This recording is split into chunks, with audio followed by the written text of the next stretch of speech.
I hired a private investigator to find out what my husband was hiding, and discovering the truth, his mistress and the parties he attends, has made me sick to my core. My husband, 47 meters, and I, 44 feet, have been married for just over a decade, and it has been, for the most part, a loving marriage centered around our two beautiful children. Of course, I've had grievances. He travels a lot for work, is constantly glued to his phone, and sometimes would abruptly pop out for errands that he has always been incredibly vague about. Initially, these didn't concern me too much. He has a very demanding job that has allowed us to have a lifestyle I never thought possible, meant that I could leave work to be with the children, take us on wonderful holidays, send the children to a great school. I always felt that complaining to him about his work, phone, computer, and random emergencies would be so selfish considering everything he does for us. However, 2 weeks ago, I started getting really suspicious after I had found a Johnny in the inside pocket of his blazer. There was no reason for him to have it there as we are only ever intimate at home and, frankly, it isn't something we do as often as we used to. This prompted me to do something I never thought I would do, but I found an opportunity to get into his phone when he wasn't looking. I'm not sure what I was looking for. I first looked at his photos but couldn't find anything. Then I thought I would check his messaging apps, which were password locked, and I found this very odd. Only a message could be accessed, but there was barely anything there. At this point, I had a sinking feeling something was up.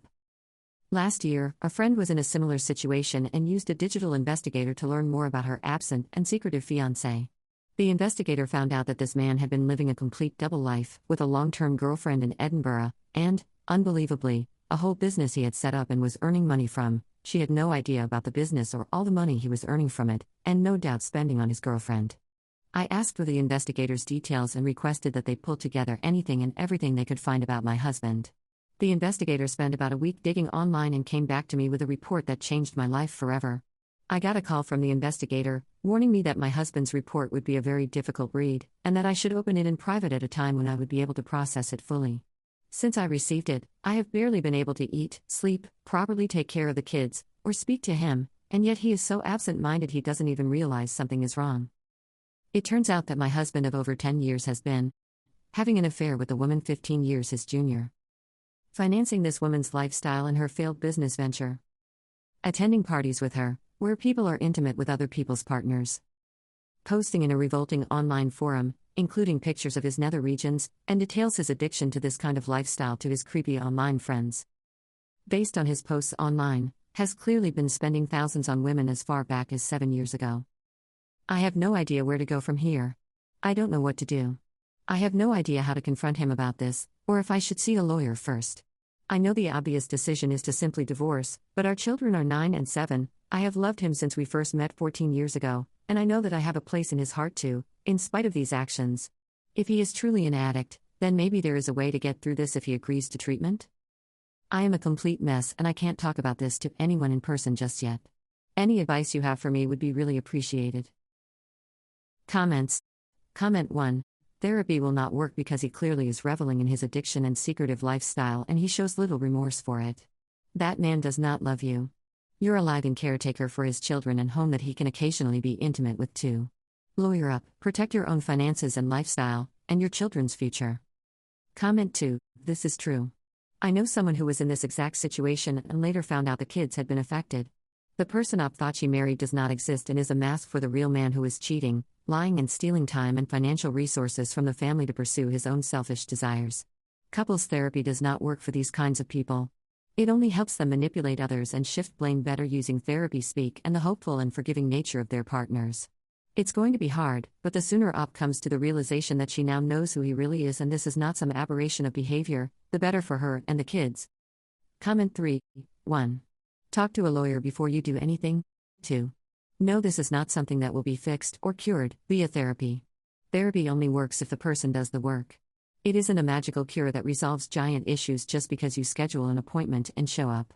The reality is you have been married to someone who is capable and willing to lie to your face systematically. Therapy doesn't just fix that. In fact, if he has a personality disorder, which I suspect based on your post about his behavior, he likely will never change. 3. Do more research into pathological love relationships. Briefly, ask yourself these questions. Does he have difficulties with empathy, egotism, exploitativeness? Aggrandized sense of self? Distorted perceptions of self and others? Self-serving? Boundary violations? Blame shifting? Low remorse? Low accountability? Motivated by power, control, personal gain? Just a brief place to start exploring who you are actually married to. 4. Talk to a lawyer and a therapist before doing anything. Someone who specializes in pathological love relationships ideally. Update. Firstly, I'd just like to thank almost every single one of you who has commented to leave me advice or message me privately. I took a lot of advice on board, especially legally speaking, and this has proven to be of great benefit. I apologize for my long absence and lack of replies. I hope the update below can explain it. I chose to wait until after New Year's as I did not want to rob the children of one last Christmas and New Year's holiday as a family. In the meantime, I researched solicitors and sought recommendations from trusted friends. Rather humiliatingly, I did, after much urging on this website, also schedule and go through with an infection test. It was horrifically embarrassing, but I am relieved to say that it came negative. I don't know how I could have coped if he had gotten me sick because of his revolting actions.